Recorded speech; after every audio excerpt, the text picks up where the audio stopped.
చిన్నపిల్లలతో వెళ్ళినా, పెద్దవాళ్ళతో వెళ్ళినా ఒకసారి అయితే ఖచ్చితంగా విజిట్ చేయండి. ఎందుకంటే మనం మన చరిత్రలో ఉన్న గొప్ప గొప్ప వారి గురించి తెలుసుకోవడం చాలా ముఖ్యం. అందులో ఎస్పెషల్లీ శివాజీ మహారాజు మన హిందూ సామ్రాజ్యాధిపతి కాబట్టి ఆయన గురించి అయితే ఖచ్చితంగా తెలుసుకోవాల్సిందే. శ్రీశైలం వెళ్తే మాత్రం ఒకసారి శివాజీ స్ఫూర్తి కేంద్రాన్ని విజిట్ చేయండి.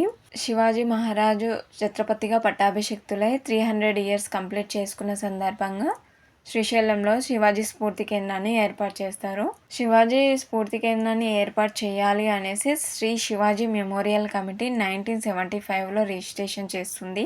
1983లో అప్పటి మహారాష్ట్ర ముఖ్యమంత్రి అయిన వసంతదాదా పాటిల్ చేతుల మీదుగా భూమి పూజ జరుగుతుంది.